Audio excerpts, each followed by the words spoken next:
Hola, ¿qué tal? Soy Juan Said Galán, soy médico especialista en diagnósticos por imágenes y actualmente trabajo en el Sanatorio Adventista del Plata, Entre Ríos.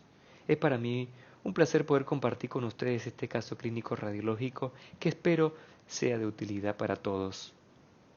El caso de un paciente masculino, 24 años, transexual, HIV positivo, que consulta en la guardia por una disnea grado 4 de presentación aguda, abrupta. Como antecedente importante, el paciente refiere tratamiento parcial, solo 2 meses, 6 meses atrás, por una tuberculosis diagnosticada.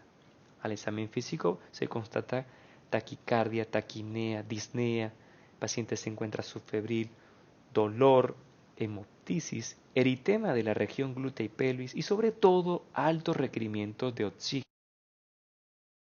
El paciente trae consigo una radiografía donde podemos apreciar claramente consolidación del parénquima pulmonar, sobre todo el lóbulo superior izquierdo, con dilataciones bronquiales, retráctiles y una disminución volumétrica del pulmón, en el contexto de un paciente con esputo para VAR positivo 6 meses atrás, con un tratamiento de 2 meses no completo. Esta es la radiografía actual y ustedes pueden ver claramente la resolución de esa consolidación parenquimatosa que les mencioné anteriormente, algunos trazos lineales y pequeña imagen radiolúcida. Vale la pena comparar estas dos radiografías para poder resaltar los hallazgos radiológicos actuales. Tal como les mencionaba anteriormente, existe una resolución de la consolidación parenquimatosa con algunos trazos lineales y pequeña imagen radiolúcida, probablemente una caverna como secuela de la tuberculosis. En segunda instancia, se destaca infiltrados intersticiales bilaterales periféricos a predominio aparentemente del pulmón derecho.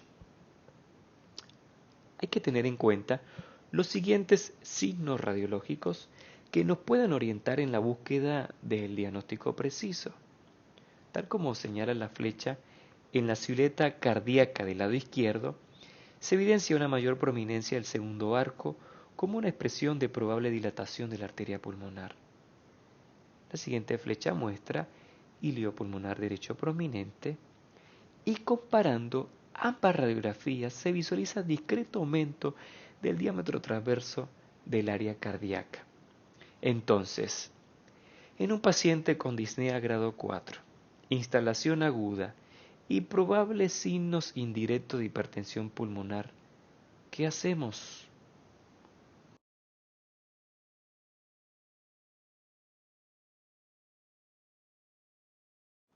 O más bien, ¿qué estudio usted le solicitaría?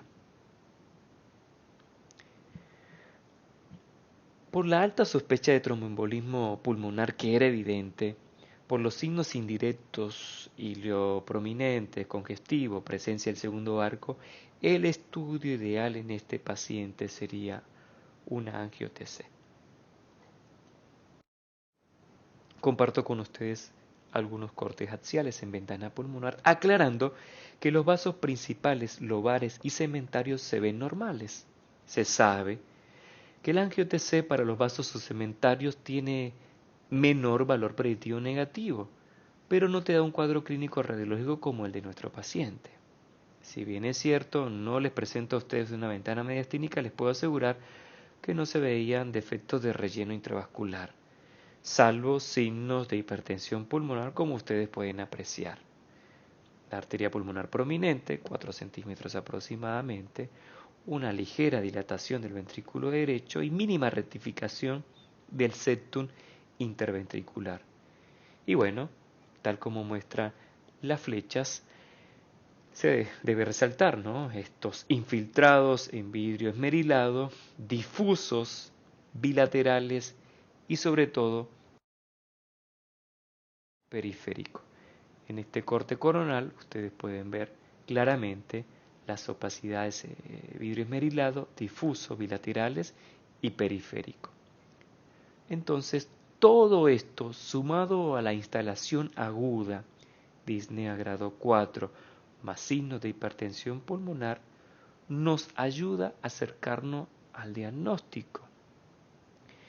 Por eso entonces que debemos elaborar una lista de probables diagnósticos diferenciales.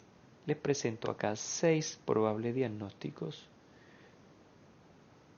pero lo más probable en este contexto clínico y ante los hallazgos en la radiografía y en la tomografía, lo más probable es que entonces sea una neumonía típica o un embolismo no trombótico. Voy a mencionar algunas palabras sobre estas dos entidades. Recordar que en la neumonía típica los pacientes inmunodeprimidos, febriles, se debe considerar, ¿no?, que la opacidad en vidrio esmerilado es una infección oportunista. Si bien están presentes las opacidades en vidrio esmerilado de estos pacientes, que muchos de estos consultan por fiebre y tos, en muchas radiografías puede ser normal. Los síntomas comunes incluyen una disnea progresiva. Resaltar esto, una disnea progresiva, con tos no productiva y una fiebre baja. Cuando hay una disnea aguda con dolor, esto nos puede estar indicando que haya un probable neumotórax. Entonces, el síntoma más común es una disnea progresiva, contrario a lo que ocurría con nuestro paciente que presentó una disnea aguda. Los hallazgos por tomografía son la presencia de opacidad en vidrio esmerilado bilaterales, de distribución en parches o difusa, pero de predominio central periliar o en los lóbulos superiores, contrario a nuestro paciente que tenía un predominio periférico. Pueden existir algunas cavidades septadas irregulares de paredes gruesas o quistes de paredes finas, y puede existir neumotórax en relación a estos quistes, como también superposición en todas las alteraciones descritas.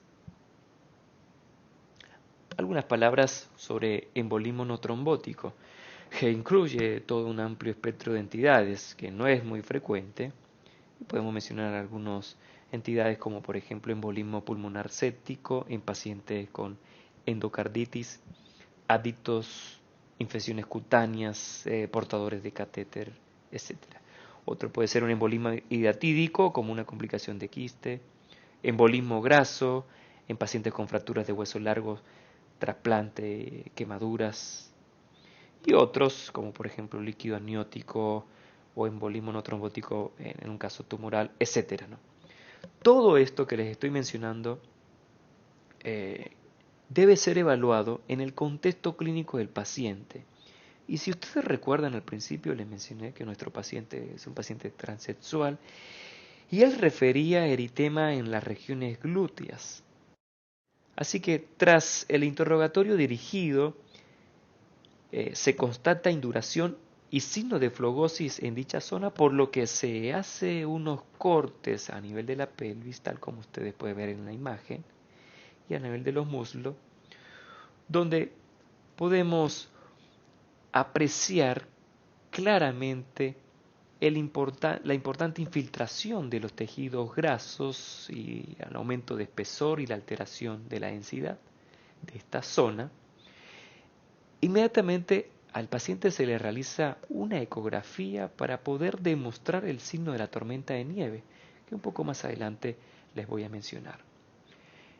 Entonces, podemos mencionar que nuestro paciente presentó un síndrome de distrés respiratoria aguda 72 horas posterior a la inyección de dosis importante de silicona. Así que el diagnóstico en nuestro paciente fue un embolismo no trombótico o un embolismo pulmonar por silicona. Algunas cositas que quisiera mencionar. El órgano más afectado es el pulmón. La clase más común de silicona es la polidimetil silosano, es un polímero líquido conocido por su alto grado de estabilidad térmica, y la presentación clínica puede ser una presentación aguda o latente y está relacionada con el volumen del polímero inyectado. La literatura confirma que ya con 150 ml el paciente puede presentar síntomas.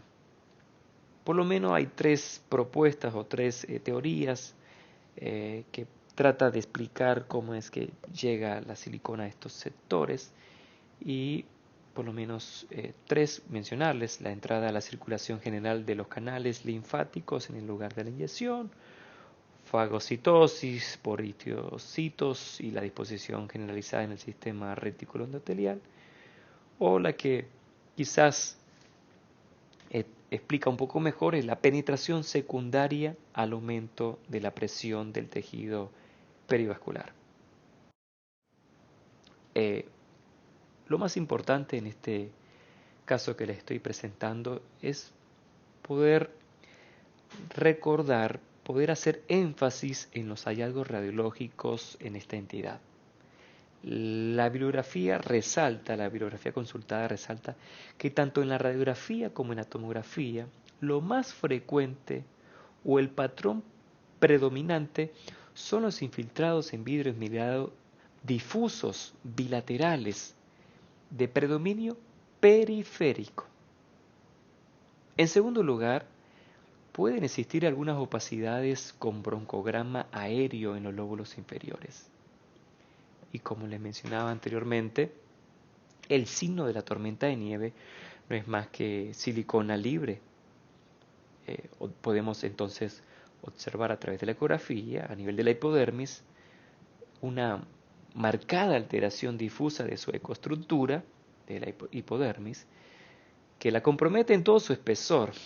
Existe un aumento de ecogenicidad en las porciones superficiales y una sombra acústica posterior heterogénea característica que no permite la visualización de los planos subyacentes.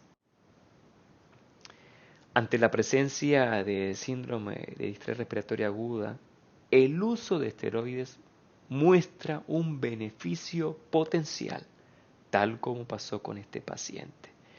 Este paciente, después de la administración de esteroides y 20 días después, se le realiza una tomografía de control y ustedes pueden observar claramente la resolución completa de este cuadro clínico radiológico.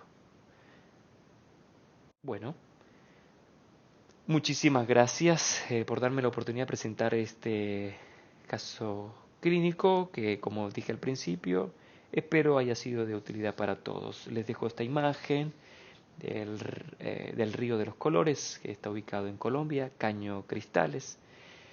Y bueno, nuevamente muchísimas gracias a todos.